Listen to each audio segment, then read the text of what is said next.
రాష్ట్ర వ్యాప్తంగా కుల వివక్ష వ్యతిరేక పోరాట సంఘం, వ్యవసాయ కార్మిక సంఘాలు సంయుక్తంగా నిర్వహిస్తున్న సామాజిక శంఖారావం కార్యక్రమంలో భాగంగా సిపిఎం రాష్ట్ర కార్యదర్శి వి శ్రీనివాసరావు, కేంద్ర కమిటీ సభ్యుడు కె లోకనాథం అనకాపల్లి జిల్లా నక్కపల్లి మండలంలో పర్యటించారు. చందనాడ దళితవాడను సందర్శించిన నాయకులు స్థానికుల సమస్యలను అడిగి తెలుసుకున్నారు. ఈ సందర్భంగా శ్రీనివాసరావు మాట్లాడుతూ దళితవాడల్లో మౌలిక వసతులు కల్పించడంలో ప్రభుత్వం విఫలమైందని విమర్శించారు. మిట్టల్ స్టీల్ ప్లాంట్ ప్రభావిత నిర్వాసితులకు న్యాయం చేయడంతో పాటు దళితుల సమస్యలను ప్రభుత్వం ఎజెండాగా తీసుకోవాలని డిమాండ్ చేశారు. సిపిఎం కేంద్ర కమిటీ సభ్యుడు కె లోకనాథం, రైతు సంఘం జిల్లా ప్రధాన కార్యదర్శి అప్పలరాజులు మాట్లాడుతూ చందనాడ ఎస్సీ, బీసీ కాలనీలను R&R కాలనీకి తరలించాలని, అర్హులైన ప్రతి ఒక్కరికి ప్యాకేజ్, ఆర్ కార్డులు, కంపెనీలో శాశ్వత ఉద్యోగాలు కల్పించాలని కోరారు. ఈ కార్యక్రమంలో సిపిఎం పార్టీ జిల్లా నేతలు జి కోటేశ్వరరావు, వి శ్రీనివాసరావు, సత్యనారాయణ, సిపిఎం మండల కార్యదర్శి రాజేష్ తో పాటు చందనాడ గ్రామస్తులు పాల్గొన్నారు. మా గ్రామం కోసం కూడా ప్రతి మా ఇల్లు తీసుకొని మాకు తలాలు ఇవ్వాలా, మాకు ప్యాకేజీలు ఇవ్వాలని ప్రభుత్వాన్ని అడుగుతున్నామండి. అందుకోసం మాకు ప్రతి ఒక్కరు కూడా నాయకులు కూడా మాకు న్యాయం చేయాలండి, ప్రభుత్వం కూడా మాకు న్యాయం చేయాలని అడుగుతున్నామండి. అందుకోసం మరి ఎక్కడ కూడా ఎటు కూడా పోయి కష్టపడుకోనకు కూడా దారి లేకుంటే దారిలో మూసేసి కంచెలు వేస్తారండి, అన్ని అవకాశాలు చేస్తారండి. అలాగే మా నిరుపేదలమండి, మాకు చెంటు భూమి లేని వారమండి, గృహాలు కూడా ఇదిగా లేని వారమండి. అందుకోసం అందరూ కూడా మా కోసం దయించి మరి స్టీల్ ఫ్యాక్టరీ కట్టి వారు కూడా మా ఇల్లు తీసుకొని మాకు ప్రతి బిడ్డకి కూడా మాకున్న వాళ్ళు ప్రతి వారికి ప్యాకేజీలు ఇస్తారని, మరి 18 సంవత్సరాలు నిండిన బిడ్డలకు కూడా ప్యాకేజీలు ఇస్తారని, మాకు ఇల్లు తాళాలు ఇస్తారని, మా నిరుపేదలను నిలబెట్టి ప్రతి విషయంలో మాకు సహకరించి సాయం చేస్తారని మరి నాయకుల్ని ప్రతి ఒక్కరిని మా మొర్రపెట్టి అడుగుతున్నామండి. మా పేదవారి కోసం మీరు న్యాయం చేస్తారని మేము పోరాడుతున్నామండి. మా పోరాటాన్ని మీరు న్యాయం చేయాలండి. మరి మాకు న్యాయం జరిగేదాకా పోరాటం చేస్తామండి. మేము ప్రతి ఒక్కరిని కూడా మేము అడుగుతున్నామండి. మా పేదరికాన్ని మీరు దయచేసి మా మొర మీరు ఆలకించి మాకు న్యాయం చేస్తారని అడుగుతున్నామండి. మేము పేదయింపడి అడుగుతున్నామండి. మాకు న్యాయం జరిగేలా మీరు మంచి చేస్తారని, మా పోరాటాన్ని మీరు ఆలకిస్తారని చేస్తున్నామండి. అంతవరకు సెలవండి. ఎటు మసలు నాకు అవకాశం లేక చుట్టుపక్కల ఉన్న గ్రామాలకి ఇళ్ళన్నీ తీసుకున్నారండి, మాకు తీసుకోలేదండి. మరి మా కోసం చుట్టూ మా గ్రామం చుట్టూ కూడా కంచెనే వేస్తారండి. మరి ఎటు వెళ్ళాకి మాకు అవకాశం కుదరలేదండి. మరి మాకు కష్టపడినాక కూడా లేదండి.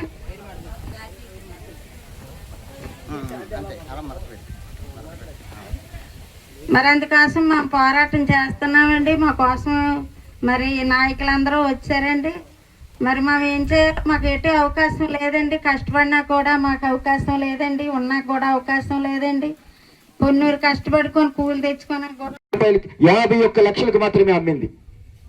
అమ్మడం ఒకటే కాదు, భూముల అమ్మకాలు కొనుగోలు చేసినప్పుడు రిజిస్ట్రేషన్ చేయాలి. రిజిస్ట్రేషన్ ఫీజు లేదు, స్టాంప్ డ్యూటీ కట్టాలి. ఆ పంచాయతీలకి ఆదాయం రావాలంటే స్టాంప్ డ్యూటీ లేదు, 15 సంవత్సరాలు జిఎస్టీ లేదు, 15 సంవత్సరాల పాటు కరెంటు యూనిట్ ₹1 మాత్రమే కంపెనీకి ఇస్తా ఉన్నారు. 1 కిలోలీటర్ వాటర్ కేవలం 50 పైసలకు మాత్రమే ఇస్తా ఉన్నారు. ఇక్కడ ఉన్నటువంటి కొండలన్నీ కూడా నేషనల్ గ్రీన్ ట్రిబ్యునల్ ఆదేశాల మేరకు ఎక్కడున్నటువంటి కొండలను అక్కడే అలాగ ఉంచాలి. గడ్డలు ఆక్రమించకూడదు, చెరువులు ఆక్రమించకూడదు. కానీ ఇవాళ మెట్టల కంపెనీ అవేమీ పట్టించుకోలేదు. యథేచ్ఛగా కాలువలు ఆక్రమిస్తా ఉన్నారు, కొండలు తవ్వుతా ఉన్నారు, చెట్లు నేలమట్టం చేస్తా ఉన్నారు.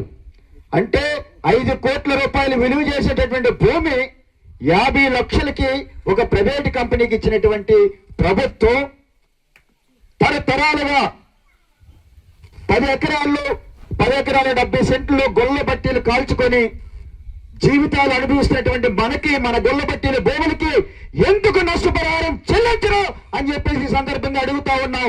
ఈ ప్రభుత్వానికి మెట్టలు ముఖ్యమా, పేదలు ముఖ్యమా, దళితులు ముఖ్యమా తెలుసుకోవాల్సినటువంటి సందర్భం. మనం అడగాలి, నీకు మెట్టలు కావాలా, మేము దళితులుగా పేదలుగా మేం కావాలని చెప్పి రేపు స్థానిక ఎన్నికలు జరగబోతా ఉన్నాయి. ఈ ఎన్నికల్లో మన గ్రామం వస్తున్నటువంటి ప్రతి ఒక్కరిని నిలదీయాలి. 120 సర్వే నెంబర్ ఉంది. ఎవరు కూడా సాగులో లేరు, మన దళితులు తప్ప. ఇవాళ సాగులో లేనటువంటి కొంతమంది అగ్రవర్ణ పెత్తందారులు నాయకులకి, అధికారులతో కొమ్మక్కయ్యి ఎకరాల భూములు రాయించుకొని లక్షల రూపాయలు దోచుకు తింటూ ఉన్నారు. కానీ ప్రభుత్వం పట్టించుకోలేదు. ప్రభుత్వం వాళ్ళతో చేతులు కలిపింది. మనకి 1200 దాటిన తర్వాత అంటే 1/2 కిలోమీటర్ దాటిన తర్వాత మాత్రమే పెట్టాలని. మరి ఈవేళ 5 అంగుళాల స్థలం కూడా మన గ్రామానికి ఆనుకొని వదలలేదు. 5 అంగుళాల స్థలం కూడా వదలకుండా గ్రామాన్ని ఆనుకొని కంపెనీ పెడితే ఈ గ్రామంలో, ఈ కాలనీలో, ఈ ఊరిలో నివసిస్తున్న వాళ్ళు నివసించగలరు అనేటువంటి కనీసమైనటువంటి ఆలోచన కూడా ఈ ప్రభుత్వం చేయకపోతే మనం ఎలా బ్రతకాలి, ఎలా జీవించాలని చెప్పేసి వాళ్ళ అధికారులు అడుగుతా ఉన్నాం. కాబట్టి మేము ఇవాళ కోరుతా ఉన్నాం, ఎస్సీ కాలనీని, బీసీ కాలనీని తరలించండి. ఏదైతే ఇప్పుడు R&R కాలనీ ఇచ్చారో కాలనీ దగ్గరికి తరలించండి. ఈ కాలనీలో నివాసం ఉంటున్నటువంటి 18 సంవత్సరాలు నిండినటువంటి ప్రతి ఒక్కరికి 5 సెంట్ల స్థలం ఇవ్వండి. 25 లక్షల రూపాయల ప్యాకేజీ ఇవ్వాలి. ఇదేదో గొంతెమ్మ కోరిక కాదు.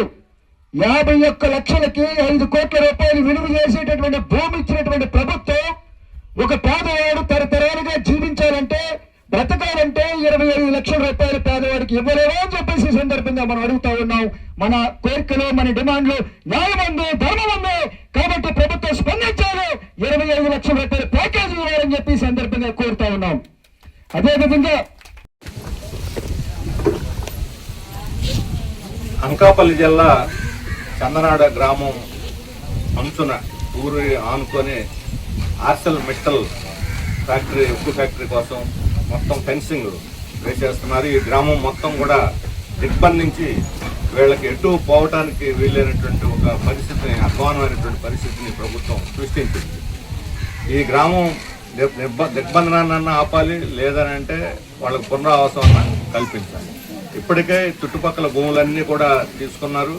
ఈ భూములన్నీ ఫ్యాక్టరీకి పోవటం వల్ల వాళ్ళకి ఉపాధి పోయింది, వ్యవసాయ పనులు లేవు. ఇప్పుడు ఉపాధి హామీ పథకం అమలు కావట్లేదు. చిన్న చిన్న వృత్తులు చేసుకునేటువంటి వాళ్ళు తాడి చెట్ల మీద, కొబ్బరి చెట్ల మీద ఆధారపడి చీపుర్లు తయారు చేసేటువంటి పని, ఇది కూడా పోయింది. రేపు పొద్దున ఈ ఫ్యాక్టరీ మొదలైతే ఇక్కడ ఏ సౌకర్యాలు ఈ ప్రజలకి అందుబాటులో, మంచినీళ్ళతో సహా ఏమీ దిక్కులేనటువంటి పరిస్థితి ఏర్పడుతుంది. ఈ గత 15 సంవత్సరాలుగా ఇక్కడ అభివృద్ధి పేరుతోటి భూములన్నీ కూడా తీసేస్తున్నారు. ఇప్పుడు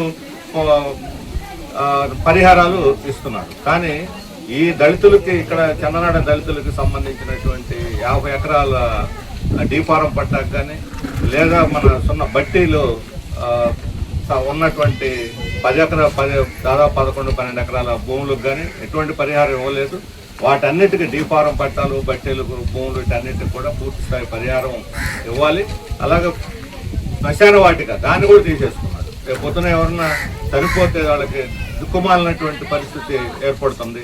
అందుకని ఈ గ్రామాన్ని దిగ్బంధం నుంచి ఆపి వీళ్ళకి పూర్తి స్థాయి పునరావాసం 2013 చట్టం ప్రకారం కల్పించాలని ఈరోజు మొత్తం వాడవాడ అందరూ కూడా కదిలి డబ్బులు మోగించుకుంటూ మొత్తం పొలాలన్నీ కూడా తిరిగి ఈరోజు మేము విజిట్ చేయటం జరిగింది. ప్రభుత్వానికి వాళ్ళు విన్నవించుకున్నారు, కలెక్టర్ కూడా విన్నవించుకున్నారు. వాళ్ళ దగ్గర నుంచి ఇంకా స్పందన లేదు. ఈ నియోజకవర్గం హోమ్ మినిస్టర్ అనితాకు సంబంధించి దళిత ప్రతినిధిగా ఎన్నికయ్యారు ఇక్కడ పాయకరావు పేట నుంచి. ఈ ప్రజల యొక్క మొర విని ఈ సమస్యను పరిష్కరిస్తారా, లేదంటే నిర్లక్ష్యం చేసి ప్రజల ఆగ్రహానికి గురవుతారా? ఆమె ఒక కేబినెట్ మంత్రి హోదాలో ఉన్నటువంటి ఎమ్మెల్యే, హోమ్ మినిస్టర్గా ఉన్నటువంటి అనిత గారు కూడా నిర్ణయించుకోవాల్సినటువంటి అవసరం ఉంది. ఆమె గ్రామాన్ని సందర్శించి దళితపేటలో అభివృద్ధి జరగాలి, వాళ్ళ యొక్క మౌలికమైన సమస్యలు పరిష్కారం చేయాలని కుల వ్యతిరేక పోరాట సంఘం, వ్యవసాయ కార్మిక సంఘం సంయుక్తంగా సామాజిక శంఖారావం పిలిపించింది. అందులో భాగంగానే ఈరోజు చందనాడ గ్రామాన్ని సందర్శించడం అనేది జరిగింది. ఈ దళితపేటలో మౌలికమైన వసతులు ఏవైతున్నాయో, మంచినీళ్ళు కానీ, లేదనుకుంటే రకరకాలైన సమస్యలు విలయతాండం చేస్తూ ఉన్నాయి. ఒకవైపున ప్రభుత్వం అభివృద్ధి గురించి మాట్లాడుతూ ఉంది. అభివృద్ధిలో దళితులకి ఎట్లాంటి అభివృద్ధి చేస్తారనే దగ్గర కూడా స్పష్టమైన విజన్ లేదనేది స్పష్టం. ఎందుకంటే ఈ ప్రభుత్వం 2047 విజన్ గురించి తెలియజేస్తూ ఉంది. ఆ సందర్భంగానే ఈ ప్రాంతంలో ఉండే నిర్వాసితులు ఎవరైతున్నారో ఆ నిర్వాసితుల సమస్యలు పరిష్కరించే దానిలో ఎందుకు నిర్లక్ష్య ధోరణి వ్యవహారం చేస్తుంది? ఒకవైపున ప్రభుత్వం అనేక దఫాలుగా దళితులు ఎవరైతున్నారో, చందనాడ గ్రామస్తులు ఎవరైతున్నారో భూములకు సంబంధించి చెన్నై విశాఖ కారిడార్ పేరుతో ఒకసారి మోసం చేశారు. ఇంకో వైపున బల్క్ ట్రక్ పేరుతో మరొకసారి మోసం చేశారు. ఇప్పుడు నిప్పన్ స్టీల్ ప్లాంట్ పేరుతో, ఆర్సెల్ మెటల్ స్టీల్ ప్లాంట్ పేరుతో మరోసారి మోసం చేయడానికి సిద్ధపడతా ఉన్నారు. 2013 భూసేకరణ చట్టం ప్రకారం ఎవరైతే జరాయితీ కలిగిన భూములు ఉన్నాయో ఆ భూములకి చట్టం ప్రకారంగా నష్టపరిహారం ఇవ్వాలి. అది కూడా రైతులకు అన్యాయం చేశారు. రెండో వైపున భూమి మీద ఆధారపడిన పేదలు ఎవరైతున్నారో, దళితులు, వృత్తిదారులు ఎవరైతున్నారో వాళ్ళందరికీ ప్యాకేజ్ ఇవ్వాలనేది స్పష్టంగా పేర్కొనబడింది. ఆ పేర్కొనబడిన ప్యాకేజ్ ఏదైతే ఉందో ఆ ప్యాకేజ్ కూడా ఈ రోజు కూడా అమలు చేసే స్థితిలో లేదు. 2013 భూసేకరణ చట్టం ప్రకారం దాదాపు పేదలు ఎవరైతే ఉన్నారో 5 లక్షల రూపాయలు ఇవ్వాలి. అట్లాగే 20 ఏళ్ల పాటు పెన్షన్ ఇవ్వాలి. అదైనా ఇదైనా చేయాలని ఉంది. కానీ గ్రామ సభలు పెట్టినప్పుడు మంచి మాటలు చెప్పి భూములన్నీ తీసుకొని ఈ రోజు వచ్చేసరికి గ్రామమే దిగ్బంధన చేసే పరిస్థితి తీసుకొస్తున్నారు. శ్మశానాలు కూడా. నక్కపల్లి మండలం Chandanada SC colony, BC colony వాసులందరూ కూడా చాలా తీవ్రమైనటువంటి ఆందోళనతో, ఆవేదనతో ఉన్నారు. ఎందుకంటే కాలనీ చుట్టూ ఏదైతే Arcelor metal Nippon steel plant ఉందో వాళ్ళు సిమెంట్ స్తంభాలు వేసి ఫెన్సింగ్ వేయడానికి సిద్ధపడతా ఉన్నారు. దాన్ని వీళ్ళంతా కలిసి మా గ్రామం చుట్టూ ఈ రకంగా మీరు ఫెన్సింగ్ వేస్తే మేము ఎలా బ్రతకాలి అని ఆపడం జరిగింది. దీనిపైన ఇప్పటికే పెద్ద ఎత్తున నిరసన తెలియజేసి గౌరవ R&R అధికారి నర్సీపట్నం ఆర్డీఓ గారికి వినతిపత్రం ఇవ్వడం జరిగింది. అయితే వారైతే పనులు నిలుపుదల చేస్తామని చెప్పి హామీ ఇవ్వడం అంటే జరిగింది. కానీ ఇవాళ ఇక్కడ ఉన్నటువంటి దళితులు కానీ, బీసీలు కానీ కోరుతున్నది ఏంటంటే మా గ్రామాన్ని ఆనుకొని మీరు ఫెన్సింగ్ వేసి ప్రహారీ గోడ కట్టి తర్వాత కంపెనీ ఏర్పాటు చేస్తే ఆ కంపెనీ నుండి వస్తున్నటువంటి శబ్ద కాలుష్యానికి, వాయు కాలుష్యానికి, జల కాలుష్యానికి మేము ఈ గ్రామంలో నివాసం ఉండలేము. కాబట్టి మమ్మల్ని ఇక్కడ నుంచి ఏదైతే ఇప్పుడు నక్కపల్లి మండలం పెదబోదిగాలం దగ్గర R&R కాలనీ పెట్టారో ఆ కాలనీకి తరలించండి అని చెప్పేసి వీరు కోరుతా ఉన్నారు. వీరి కోరికలో న్యాయం ఉంది, సమంజసమైంది. ఎందుకంటే ఇప్పటికే అనకాపల్లి జిల్లాలో అనేక అనుభవాలు ఉన్నాయి. పరవాడ మండలంలో ఫార్మాసిటీ నిర్మాణం సందర్భంగా అక్కడ తాడి గ్రామాన్ని తరలించకుండా తాడి గ్రామం చుట్టూ కంపెనీలు పెట్టడం వల్ల ఇవాళ ఆ కంపెనీ నుండి వస్తున్నటువంటి వ్యర్థ రసాయన జలాలు కాలుష్యం కారణంగా అనేక రకాల అనారోగ్యాల బారిన పడి అనేక మంది మరణిస్తూ ఉన్నారు. అక్కడ పొమ్మనకుండానే పొగబెట్టేసినటువంటి పరిస్థితి. ఇవాళ గ్రామాన్ని ఖాళీ చేసి వెళ్ళిపోవడానికి అక్కడ ఉన్నటువంటి తాడి గ్రామస్తులు ఇవాళ చాలా తీవ్రమైనటువంటి ఇబ్బందులు పడుతూ ఉన్నారు. అదే పరిస్థితి రాబోయే కాలంలో ఇవాళ నక్కపల్లి మండలంలో మరి చందనాడ గ్రామానికి, చందనాడ ఎస్సీ కాలనీకి, బీసీ కాలనీకి రాబోతా ఉంది. కాబట్టి అనకాపల్లి జిల్లాలో ఉన్నటువంటి పరవాడ మండలంలో ఉన్నటువంటి తాడి యొక్క అనుభవాన్ని దృష్టిలో పెట్టుకొని మాకు రాబోయే కాలంలో ఆ రకమైనటువంటి పరిస్థితులు ఎదురు కాకుండా మా గ్రామాన్ని తరలించండి అని చెప్పేసి కోరుతా ఉన్నారు. కాబట్టి ఈ సందర్భంగా ప్రతి ఇంటిలో 18 సంవత్సరాలు నిండిన ప్రతి ఒక్కరికి కూడా 25 లక్షల రూపాయలు ప్యాకేజీ ఇవ్వాలి. అలాగే 18 సంవత్సరాలు నిండిన ప్రతి ఒక్కరికి కూడా 5 సెంట్లు స్థలం ఇవ్వాలి.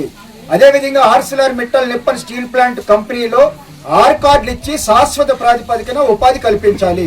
అదేవిధంగా ఇప్పుడు జరుగుతున్నటువంటి పనులు ఏదైతే జంగిల్ క్లియరెన్స్ కానీ ఇతర పనులు కానీ జరుగుతూ ఉన్నాయి ఆ పనుల్లో స్థానికులకే ప్రాధాన్యత కల్పించి ఉపాధి కల్పించాలని చెప్పేసి కోరుతా ఉన్నారు. ఎందుకంటే గత నెల రోజుల నుంచి ఈ గ్రామంలో ఉపాధి